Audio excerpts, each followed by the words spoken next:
Shalom, shalom. Good Shalom, morning, good shalom. afternoon to everyone. Bienvenue à l'Église messianique bétharienne. Ceux qui nous écoutent aussi par Facebook, c'est toujours une joie d'ouvrir les Écritures et voir ce qu'ils vont nous apprendre ce matin. Est-ce qu'on n'a pas l'impression que notre vie est vraiment chamboulée présentement? Le virus est vraiment grandi dans cette deuxième vague de plus en plus.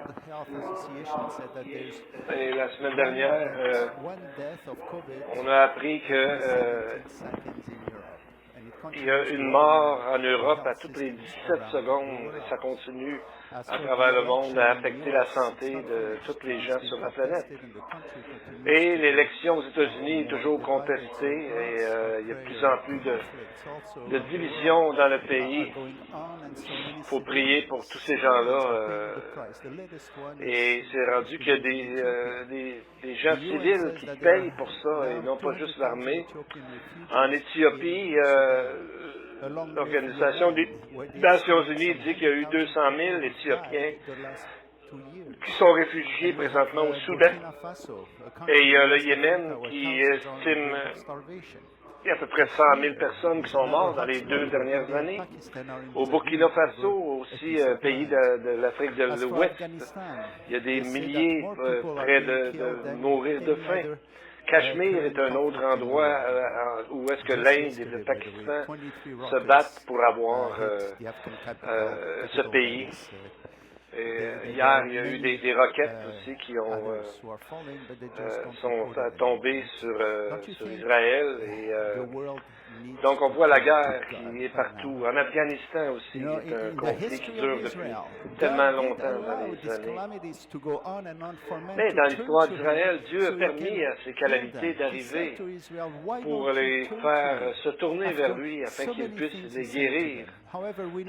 Après toutes ces choses, nous savons que Jésus, il a été prophétisé qu'il va revenir avant même l'ouverture du premier sceau et des autres sceaux. Et il y aura aussi, ensuite, ça va déclencher les 7 trompettes et les coupes. Et on voit que ça va devenir de plus en plus difficile. Il est écrit que des nations s'élèveront contre d'autres nations et il y aura des famines. Vous savez, à toutes les fois qu'il y a de la guerre, il y a toujours de la famine après parce que ça détruit beaucoup de choses. Jésus a ajouté qu'il va y avoir des pestilences ou des épidémies, des pestes. Donc, on voit que COVID-19 en est un exemple très précis de ça. Et il a parlé aussi de différentes choses qui vont arriver sur la terre. Donc, si la Bible parle tellement du deuxième venue de Christ, c'est parce que c'est à nous de dire aux gens alentour de nous que ça va arriver. Quelqu'un a compté que dans les 260 chapitres de tout l'Ancien et Nouveau Testament, il a compté 318 références à la seconde venue de Jésus. Donc, c'est quelque chose qu'on ne peut pas manquer.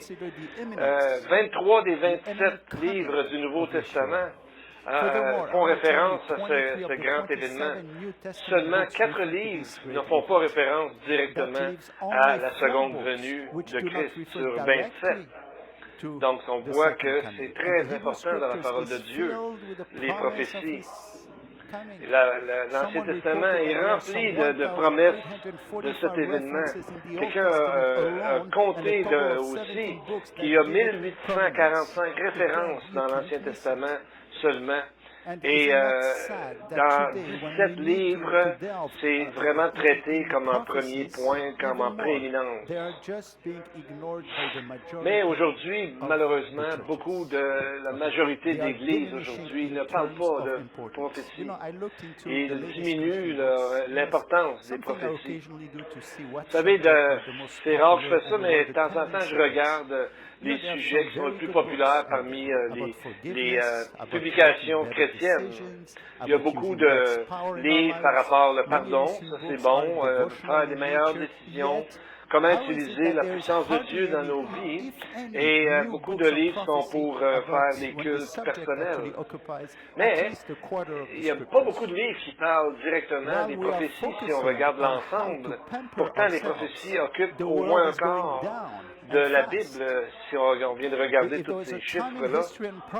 Donc, il y a un moment on est vraiment là, un moment où c'est de ça qu'on devrait parler. Surtout, toutes les églises devraient parler de ça. Mais nous savons que ça n'arrivera pas parce que Pierre nous a déjà dit, dans 2 Pierre 3, 4, qu'il y a des gens qui vont dire, où est la promesse de son avènement? Il n'y a rien changé par rapport à auparavant. Donc, on voit que ces prophéties-là sont en train de s'accomplir devant nos yeux. Donc, je suis content qu'on puisse étudier l'Apocalypse parce qu'il nous parle non seulement des choses qui vont arriver, des choses terribles, mais nous donne un grand réconfort, une grande sécurité en nous montrant ce qui nous attend pour nous dans le futur avec le Seigneur. Donc, avant d'arriver à étudier les choses qui, selon le texte, sont prêts d'arriver. J'ai une bonne nouvelle, c'est que bientôt, on va recommencer des cours de hébreu, mais par Zoom. Donc, quand Michael va avoir fini son travail, qui est en train de faire son doctorat, peut-être dans 3 semaines, on va recevoir un courriel, ceux qui sont intéressés, pour reprendre les cours d'hébreu où on était rendu. Maintenant, prions ensemble pour nos enfants, afin qu'eux aussi soient amenés à voir le monde tel qu'il est, comme le Seigneur le dit, et qu'ils puissent trouver réconfort dans la parole de Dieu. Shema Israël Adonai, Shema Israël Adonai Eloheinu, Adonai Echad, Baruch Shem Kavod, Malkuto Leolam Vahed. Béni soit ton nom, toi qui viens bientôt avec ton royaume. Père Céleste, nous te louons pour ton amour et ta fidélité pour nous, et nous te remercions pour la protection sur nos familles, que toute louange te soit adressée pour le fait que tu nous aides à élever nos enfants. Comme parents, on peut être stressé et anxieux, mais ce matin, nous te prions que tu nous donnes ta paix qui surpasse toute intelligence, afin que nous soyons, nous confions nos enfants à tes mains. Au nom de Jésus, te prions que tu les remplisses tous les jours de leur vie. Au nom de Jésus, Amen, Amen. Alors, nous allons ouvrir nos Bibles ce matin dans le chapitre 4 de l'Apocalypse. Le titre est un voyage au ciel et un retour, un aller-retour, si on veut. Donc, on va aller voir avec Jean, son témoignage et les autres prophètes par rapport au ciel. Il y a beaucoup de gens qui disent qu'ils sont allés, sont morts, sont allés au ciel, mais c'est tellement loin de ce que la parole de Dieu nous dit par rapport à ce que le ciel est. Donc, on voit que Jean, ses témoignages, ce qu'il dit, c'est exactement en parallèle, c'est exactement pareil que ce que Ésaïe nous dit, Ézéchiel nous dit et Daniel nous dit. On dirait que ces gens-là étaient là au même moment. Pourtant, ce n'est pas le cas. Et même si on pouvait parler du temps au niveau du ciel dans le temps éternel, mais on voit que il voit qu'il y a des trônes qui sont mis devant le trône de Dieu. Comment on peut avoir plus qu'un trône au ciel? Dans Apocalypse 4, on va voir que ces trônes sur ces trônes, il va y avoir 24 individus. Qui sont-ils? On va trouver qui sont-ils bientôt. Ésaïe a vu la même chose que le même nombre d'ailes. Dans la vision d'Ésaïe, il a vu les anges qui avaient 6 ailes. Donc on voit que c'est la même chose dans ce que Jean a vu aussi. Ézéchiel nous parle de la couleur ambrée. En hébreu, c'est le mot rapmal. C'est un peu un brun roux qui émane du trône directement. Cette couleur, genre de couleur vient de 2 couleurs de rouge et de vert qui viennent que ça fait ressortir une couleur brun ou bronze, comme si ça venait du trône. Et on voit, Jean nous parle d'une mer de verre. Et Ézéchiel, lui, a vu quelque chose de semblable au firmament qui brillait comme le verre. Donc on voit que les mots sont les mêmes, les descriptions sont les mêmes.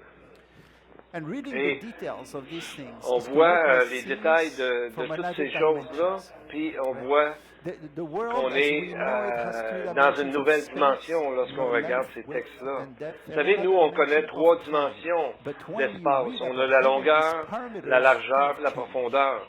Et on peut ajouter à ça une dimension de temps. Mais quand on parle au sujet du ciel, ces paramètres, on dirait qu'ils ne tiennent plus. Les mots comme alentour, en dessous, au-dessus, devant, et etc., on voit que ça n'a pas le même sens, probablement, dans l'imagerie du ciel et on voit, par exemple, dans Apocalypse 4:6, il est écrit « Au milieu du trône et autour du trône, il y a 4 êtres vivants remplis d'yeux devant et derrière. » Donc, ils ont des yeux devant et en arrière. Mais en même temps, ça dit qu'il est au milieu du trône et autour du trône. Donc, comment on peut voir ça? Donc, le grec est très clair aussi là-dessus. Apocalypse 4:8 dit qu'il était rempli d'yeux, encore là, des yeux au-dedans, tout autour et au-dedans. Comment on peut imaginer ça dans la réalité d'aujourd'hui? On voit aussi qu'il va y avoir 24 anciens, mais dans Apocalypse 4, on les voit autour du trône, alors qu'au chapitre 11, ils sont devant Dieu. Comment on peut être autour et en même temps devant? Donc, on va regarder ça plus tard. Au chapitre 5, Jean, il est demandé de se retourner pour voir le lion de Juda. Et comme s'il se retourne, qu'est-ce qu'il voit? Un agneau comme ayant été immolé. Donc, on voit que le temps est différent. Là, aussitôt qu'il regarde, c'est une autre chose. Mais Jean, il n'a pas de l'air énervé par ça, il n'a pas de l'air même surpris par ça. Un peu comme s'il se sentait à la maison, là où il est. Donc, c'est quelque chose qu'il faut considérer que pour nous aussi, on devrait être capable de comprendre ces explications en mettant les textes en parallèle. Donc, on peut apprécier déjà que nous avons la grâce, la chance de pouvoir voir une partie de ce que le ciel va ressembler et qu'est-ce qui nous attend là-haut. La Bible nous dit ce qu'on doit savoir. Il y a beaucoup de choses qu'on ne sait pas, mais la Bible nous dit au moins des choses qu'on doit savoir. Et le Seigneur est en train de nous préparer une place. La semaine dernière, on a couvert les 3 premiers versets d'Apocalypse 4 lorsque Jean a vu une porte s'ouvrir et qui était amenée au ciel comme ça. Donc, on voit que la première chose qu'il voit, qu'il ressent, c'est un sens de réconfort et d'être bien. La couleur qui émane du Seigneur, qui est sur le trône, c'est blanc. Blanc, c'est la couleur de la sainteté. Et au-dessus de lui, il y a un arc-en-ciel avec des belles couleurs de vert et des rayons de toutes les couleurs. Mais on voit qu'il y a aussi un autre groupe qui est là, qui ne sont pas des anges. On lit au verset 4. Autour du trône, je vis 24 trônes, et sur ces trônes, 24 vieillards assis, revêtus de vêtements blancs, et sur leur tête, des couronnes d'or. Comment peuvent-ils être assis sur des trônes à côté de Dieu? Comment peuvent-ils être habillés en vêtements blancs et avoir des couronnes d'or? qui sont ces 24 anciens ou 24 vieillards? On n'a pas besoin de faire des devinettes à tout casser. La Bible nous dit toutes les réponses. Premièrement, quand Moïse, Dieu lui a donné le plan pour construire le tabernacle. Et David a eu un plan aussi pour construire le temple. Ce plan était selon le temple qui a été construit aux cieux. L'endroit exactement que nous pouvons voir dans Apocalypse chapitre 4.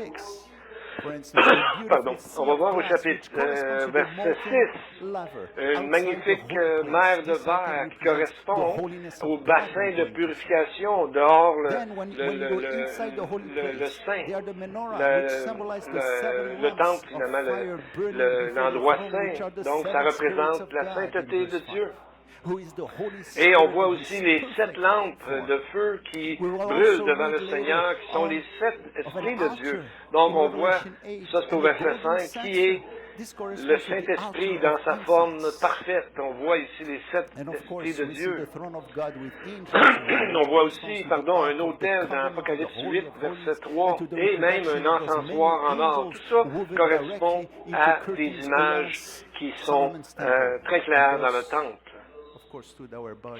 Et lorsque Salomon a construit son temple aussi, il a fait une correspondance avec l'arche de l'Alliance, le Saint des Saints, et avec les chérubins qui gardaient l'endroit du Saint des Saints. Et comment on peut comprendre le chiffre 24? Parce qu'il y avait des milliers de sacrificateurs en Israël à ce moment-là dans l'Ancien Testament. Et on voit dans 1 Chronique 24 et 25 que la population des sacrificateurs a été divisée en 24 classes. Ces divisions représentent toute la sacrificature, tous les gens qui étaient dans pour faire les sacrifices à ce moment-là. Pardon. Et dans ce plan-là, chaque Lévite avait son tour, une période d'à peu près 2 semaines pour prendre soin des choses du temple. Donc, on le voit dans 1 Chronique. Abijah était il faisait partie de ces 24-là. Et on voit dans Luc 1:5 que dans le temps des jours d'Hérode, le roi de Judée, un prêtre nommé Zacharias de la division de Abijah est allé en dedans. Donc, c'était à son tour, comme on voit ici. Et de la même façon, les 24 anciens, Apocalypse 5, verset 10, et aussi sur chapitre 1, verset 6, il est écrit « Tu as fait d'eux un royaume et des sacrificateurs pour notre Dieu, et ils régneront sur la terre. » Donc, ils sont toujours en prière et en louange. On voit ça dans les chapitres 5, 8, 3 et 5, 11 à 14. On voit aussi qu'il y a beaucoup de joie dans ce livre de l'Apocalypse aussi, beaucoup de descriptions de joie dans le ciel, et il y a beaucoup de chants de louange. Il y a au moins 16 chansons dans ce livre. Donc, beaucoup de notre temps au ciel va être passé à chanter, à louer Dieu. Mais c'est ce que Jésus avait promis aux gens. Il a dit à celui qui vaincra, je vais le laisser s'asseoir avec moi sur mon trône. Comment ça qu'ils sont sur des trônes et non pas seulement sur, je sais pas moi, des chaises confortables? Dans Romains 8, 17, il est dit que par rapport aux croyants que nous sommes héritiers et co-héritiers de Dieu avec Christ. Donc c'est quelque chose de magnifique. Donc on voit que toutes ces choses seront accomplies dans le ciel. Et on va voir ce que Paul dit dans le verset suivant, c'est que c'est pas comparable les épreuves qu'on a maintenant avec ce qu'on aura en récompense par rapport à ça. Donc on voit que Paul a eu la chance, Dieu lui a donné la chance de pouvoir aller voir une partie du ciel. Et on voit que toutes ces images sont là pour nous réconforter. Je pose une question, est-ce que vous échangeriez toutes les richesses du monde par rapport à ce que Dieu est en train de nous préparer. Je pense pas qu'on pourrait vraiment faire un échange comme ça. On serait perdant, c'est certain. On va regarder aussi que dans l'Ancien Testament, Daniel aussi a vu des trônes, mais quand il les a vus, lui, ils étaient vides. Probablement qu'il était en train de se préparer à les installer. Et ça nous montre un indice de la chronologie qu'il y a aussi dans l'Apocalypse. Daniel 7, verset 9. Je regardais pendant que l'on plaçait des trônes, et l'Ancien des jours s'assit. Son vêtement était blanc comme la neige, et les cheveux de sa tête étaient comme de la laine pure. Son trône était comme des flammes de feu, et les roues comme un feu ardent. Donc, il a vu l'Ancien des jours, avec la couleur prédominante qui est le blanc, blanc de la sainteté. Donc, cette vision décrit le temps avant que le Fils de l'homme, le Messie, et juste avant qu'il ait total contrôle sur toute la terre et que tout soit accompli. Et à ce moment-là, les trônes sont placés. Et c'est au moment où on arrive à Jean, il y a des gens sur les trônes, c'est les croyants, et les 24 vieillards aussi qui sont là. Donc on va en reparler plus tard. Donc, c'est un passage difficile à interpréter pour les rabbins qui sont dans le judaïsme, parce que comment ça se fait, ils se disent la question, comment ça se fait qu'il y a différents trônes, il y a deux trônes. Dans le Talmud, il y en a un qui essaie de régler ce dilemme en disant, il n'y a pas de contradiction, il y a un trône pour lui et il y a un trône pour David. Mais le trône de David n'est pas dans le ciel parce que c'est sur terre.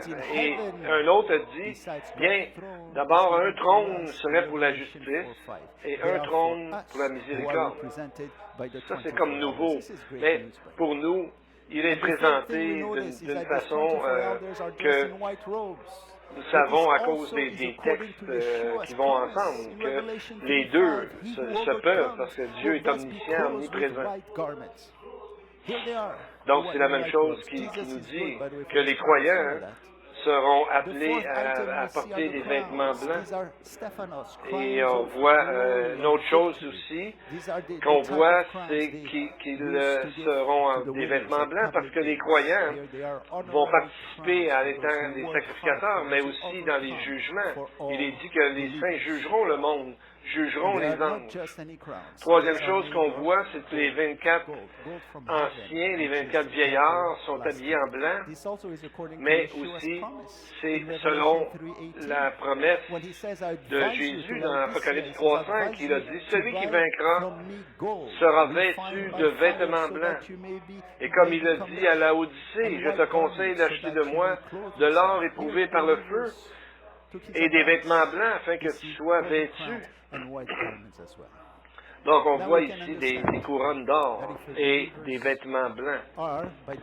Donc, on comprend un peu mieux parce qu'il est dit dans un moment donné, c'est qu'il va y avoir le tribunal de Christ où ce que tous les croyants seront jugés pour ce qu'ils ont fait dans leur cœur, dans leur vie durant le temps qu'ils ont été sur la terre comme croyants. Oui, on va être jugé, pas pour nos péchés, mais pour nos actions après notre salut. Il dit dans 2 Corinthiens 5:10 que nous apparaîtrons tous devant le trône, le tribunal de Christ afin de rendre compte de ce que nous aurons fait dans notre corps durant que nous sommes sur la terre. Donc, on voit qu'il y en a qui ont travaillé si fort pour l'Évangile, c'est que Dieu va leur donner des couronnes d'or. Mais il y a différentes sortes de couronnes. Je pense que on va voir au ciel, c'est qu'on va... On voit que pas seulement les couronnes, mais tout notre futur est préparé présentement par le Seigneur. J'amène une illustration d'un pasteur qui meurt et il s'en va au ciel et il reconnaît celui qui conduisait le taxi, et il voit que lui, le chauffeur de taxi, avait une place beaucoup meilleure et beaucoup plus de couronne que lui, que le pasteur. Le pasteur a demandé à un ange du côté, comment ça, moi j'ai donné toute ma vie au Seigneur, pourquoi moi je suis si loin de Dieu? L'ange a répondu, bien, il dit, nous, c'est qu'on donne les résultats. C'est qu'à chaque fois que tu faisais un sermon, quand tu faisais un sermon, les gens s'endormaient. Mais le chauffeur de taxi, non seulement il ne dormait pas, mais il priait en voulant dire qu'il avait peur. Donc, c'est une blague, mais c'est pour montrer que ce qu'on aura fait de notre vie, il va avoir une portée éternelle. Et Paul nous a dit que ce que nous faisons sans amour ne sert à rien, mais ce que nous faisons avec amour restera pour toujours. Donc, on peut donner gloire à Dieu de nous donner des couronnes. Mais on voit que les 24 anciens, qu'est-ce qu'ils font? Ils jettent leurs couronnes devant Dieu. Donc, ils les remettent à Dieu, à qui doit toute chose, qui a fait toute chose. Donc, on voit qu'ils sont devant le trône. On voit que c'est des croyants parce que les anges, j'ai jamais dit qu'ils vont avoir des couronnes ou qu'ils vont s'asseoir sur des trônes. C'est jamais dit dans la parole de Dieu. Donc, c'est une belle nouvelle pour les croyants aujourd'hui. C'est quelque chose qu'on peut se donner courage chaque jour de notre vie.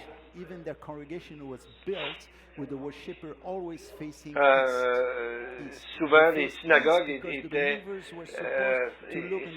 faisaient face à l'est pour regarder vers le temple, etc. Donc, beaucoup d'églises aussi ont été construites avec pour que les gens regardent vers l'est. Mais Jésus a dit dans Matthieu 24, 27, « Comme l'éclair part de l'Orient et se montre jusqu'en Occident, ainsi sera l'avènement du Fils de l'homme. » Donc, on voit que ça part de l'Orient jusqu'à l'Occident. Donc, on voit que c'est la même chose. La plupart du temps, on voit que l'Est est bien important dans la Bible pour toutes sortes de raisons. Mais aussitôt qu'on arrive au verset 5 du chapitre 4 où on était, on voit que tout de suite après, ça change. Les images changent. Donc on voit que tout se prépare pour le commencement de la grande tribulation. Donc, c'est un peu comme Paul dit, quand il nous dit, si Dieu est pour nous, qui sera contre nous?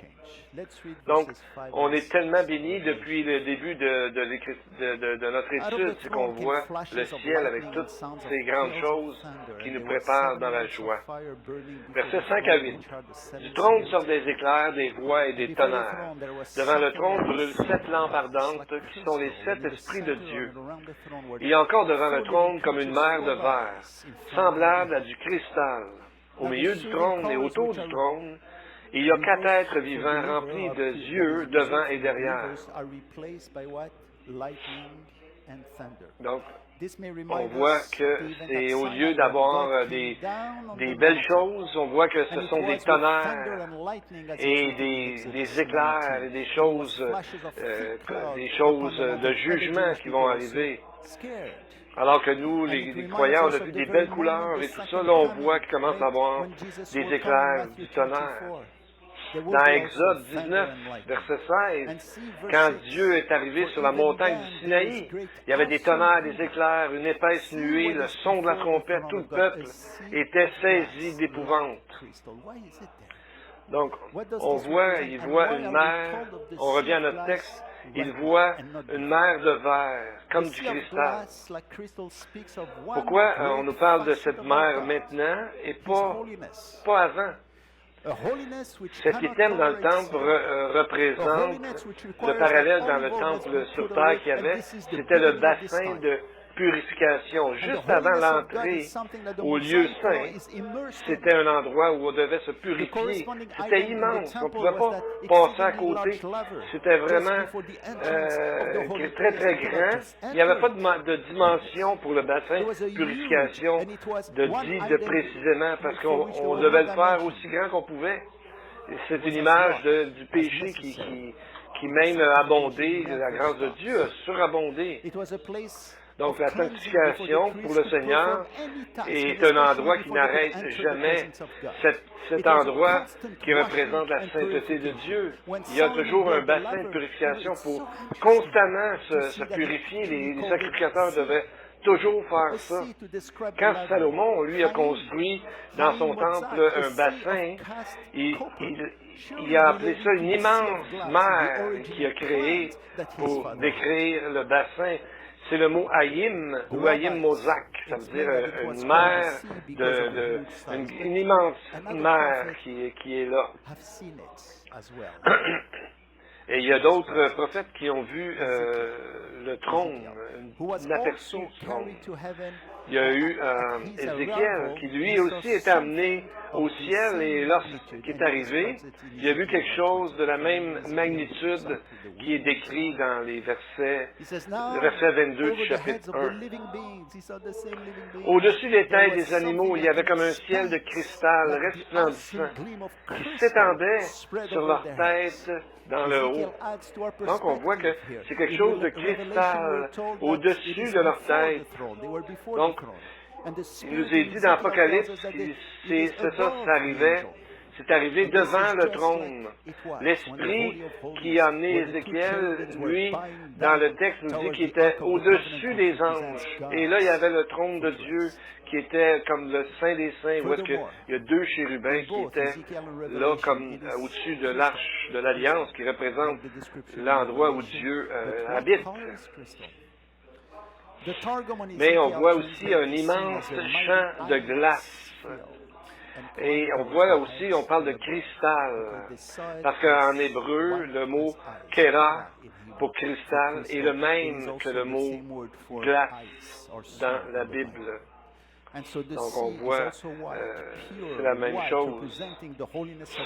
La mer est pure et donc ça représente la sainteté de Dieu.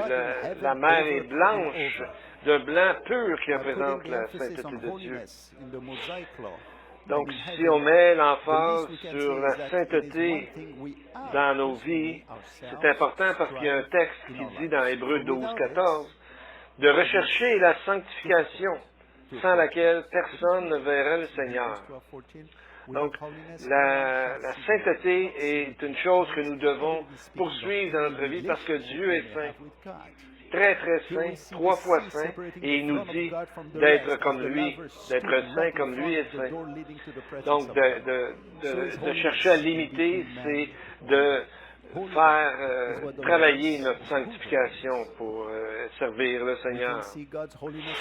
Donc on voit que c'est la mer qui sépare le trône de Dieu de tout le reste. Comme le bassin de purification était exactement devant la porte qui amenait au temple dans la présence de Dieu. Donc la sainteté, c'est ce que Dieu est. On voit que la sainteté, c'est comme la couleur blanche qui est la somme de toutes les autres couleurs. Donc, on voit que Dieu est blanc et transparent, pas transparent, mais il est blanc comme la couleur de la sainteté. Donc, la sainteté de Dieu, ça pourrait être la somme de tous ses attributs. Vous savez, parce que la sanctification vient de deux mots grecs qui veut dire de se garder pur, de s'enlever des choses qui pourraient nous salir. Donc, ça vient de ce mot grec. Et le mot saint, on est appelé saint, qui est un mot agios, qui veut dire la même racine que la sainteté. Donc, on voit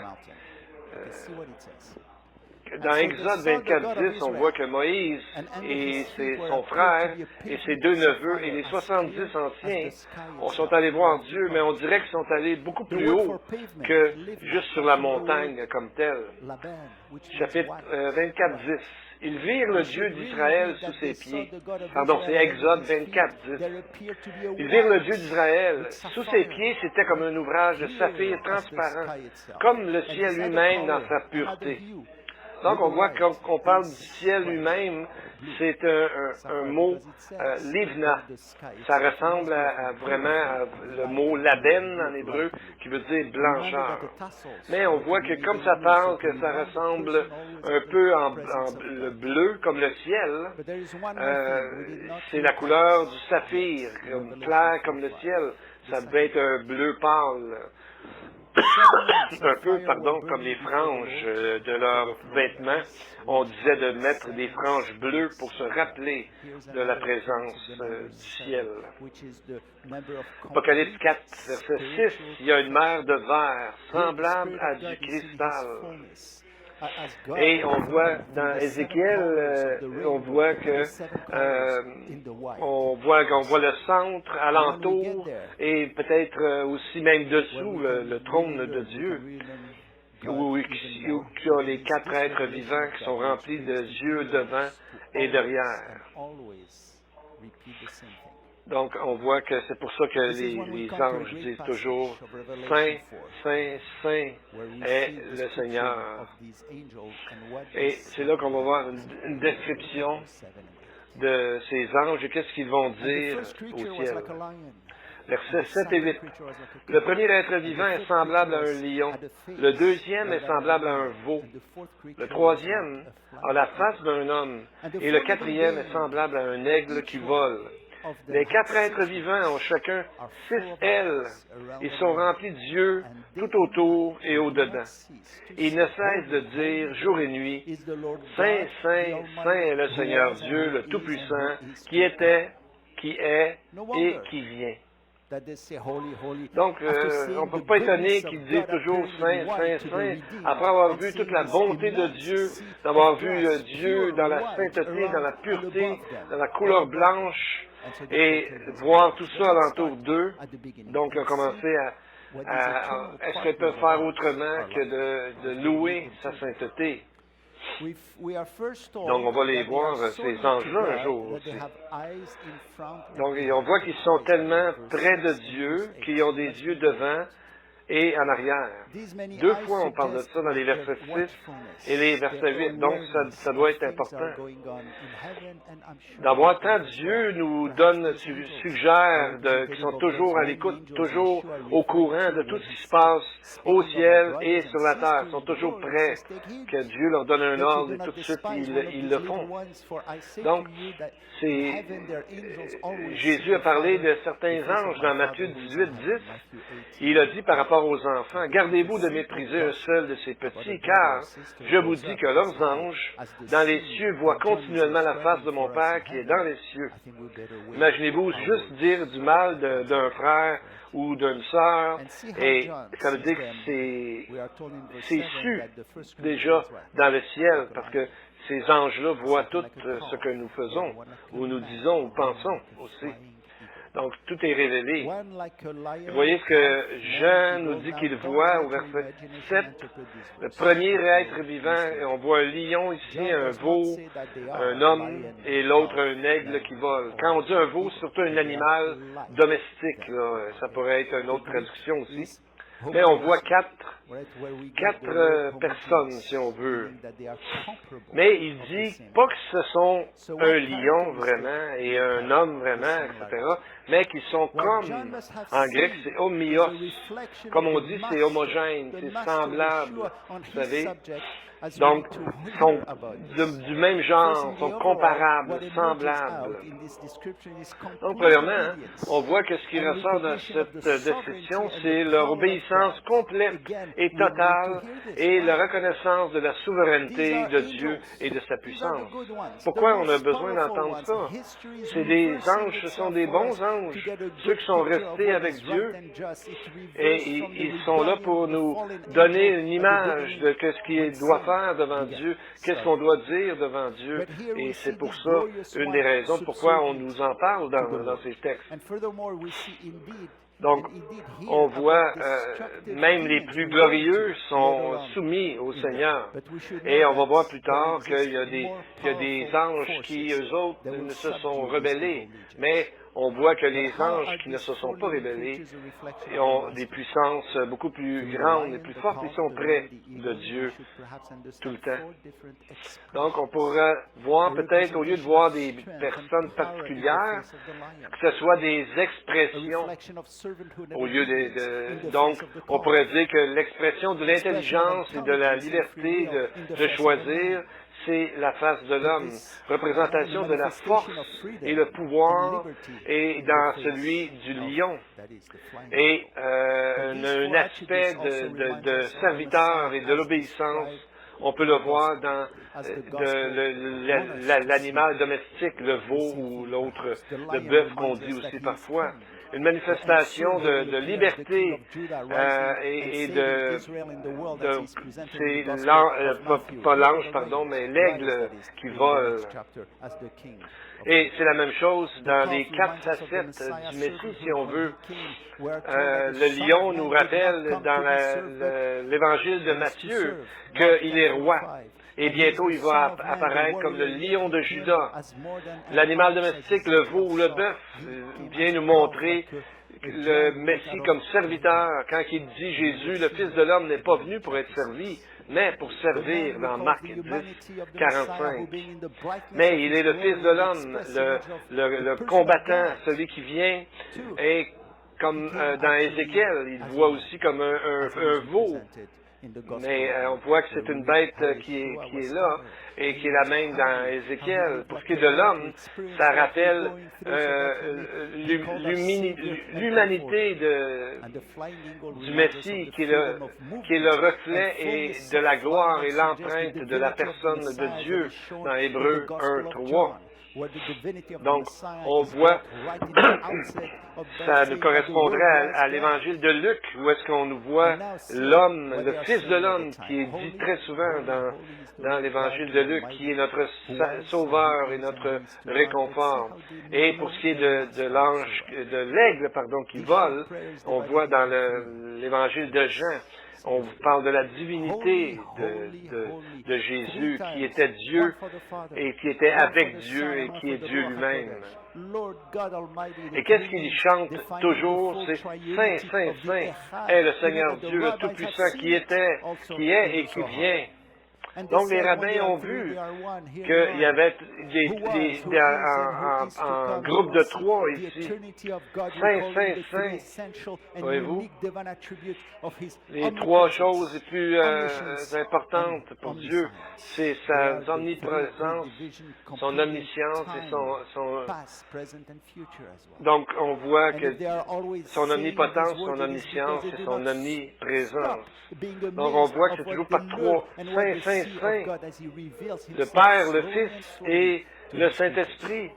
Le Seigneur aussi, on l'appelle le Seigneur, le Dieu Tout-Puissant. Donc, 3 noms différents qui parlent de la Trinité au sein de Dieu. Et on voit aussi dans les prières des Juifs dans les synagogues, parce que ça les a eu un grand impact. Le texte, vous savez, d'Ésaïe 6, où il voit le Seigneur dans son trône, donc ils s'en servent toujours dans leurs prières quotidiennes, les Juifs, et aussi dans plusieurs fêtes. Donc, les prières quotidiennes de la synagogue sont composées de 3 services, le matin, le midi et le soir. Et au sabbat, il y a un service additionnel et aussi dans les fêtes. Donc, cette prière, il appelle ça le Kedusha. Et c'est basé sur Ésaïe 6, 3 et Ézéchiel 3, 12. Et aussi le psaume 146 que je vais citer à la fin dans la prière. Donc, les 2 textes dans Ésaïe 6.1 et Apocalypse 4.2, on voit le Seigneur assis sur le trône, donc ça correspond à ce qu'on a vu, et on voit que chacun des anges avait 6 ailes, 2 pour se couvrir la face, 2 pour couvrir leurs pieds et 2 pour voler. Et un criait à l'autre en disant, Saint, Saint, Saint est le Seigneur, l'Éternel des armées. Toute la terre est remplie de sa gloire.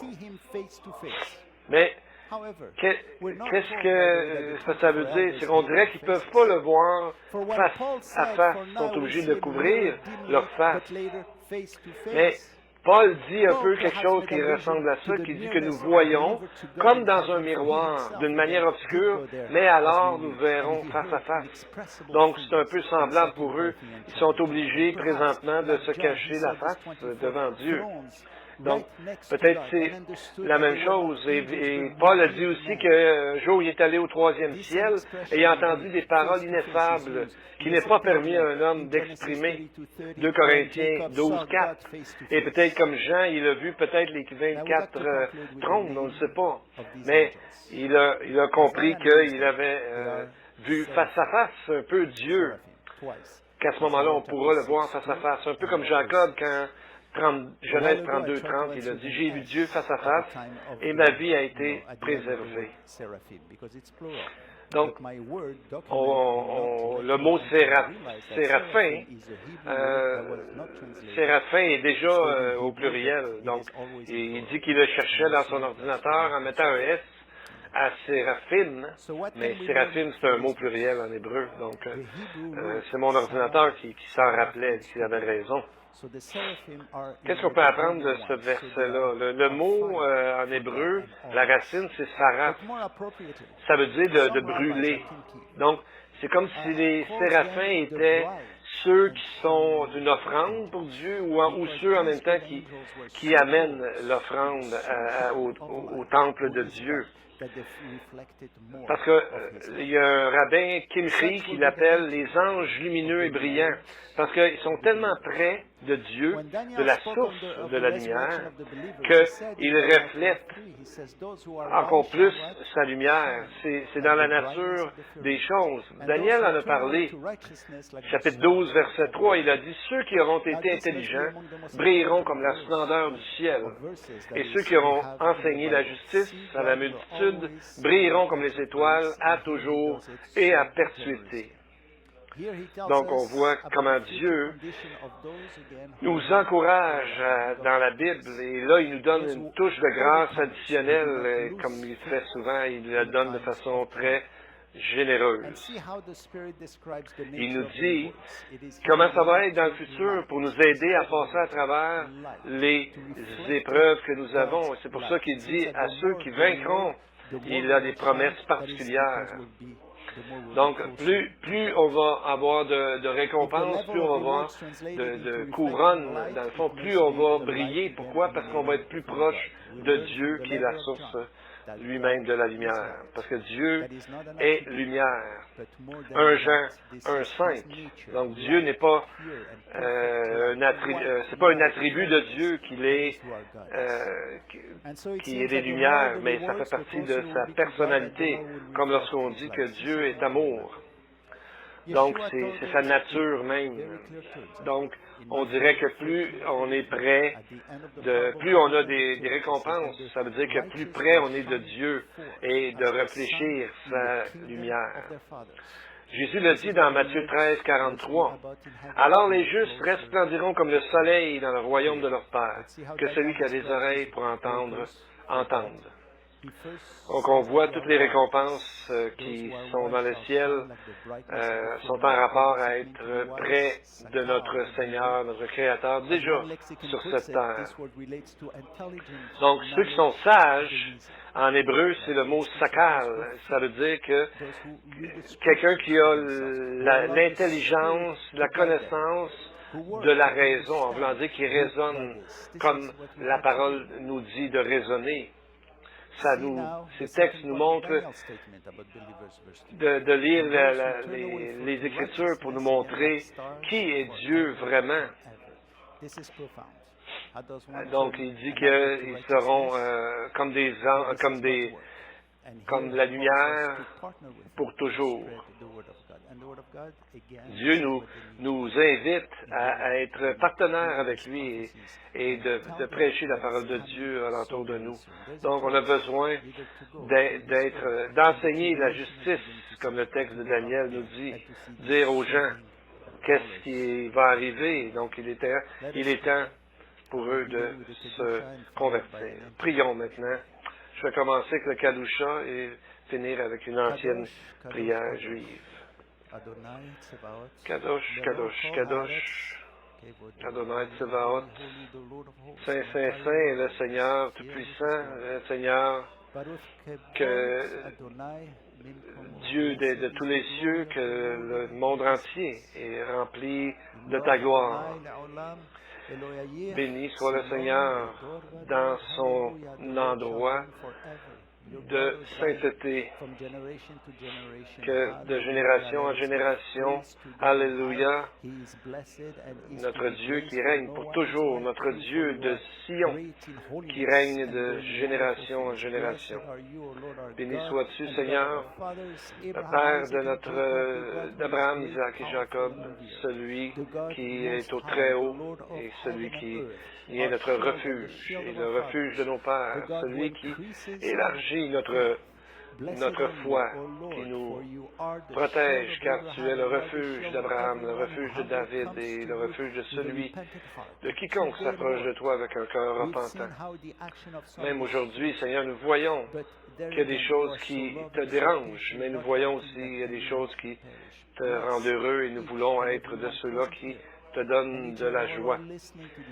Seigneur, nous te prions que tu mettes ta main guérissante sur ceux qui sont malades présentement, que tu poses ton esprit sur eux qui ont des difficultés présentement. Donne-leur l'espoir et la joie et la paix qui vient de toi-même, qui surpasse toute intelligence. Et aide-les, Seigneur, à passer à travers et de se rappeler qui tu es et toutes les grandes promesses que tu offres à quiconque croit en toi, Seigneur. Que Dieu vous bénisse, que Dieu fasse luire sur vous sa paix et sa grâce. Amen. Amen.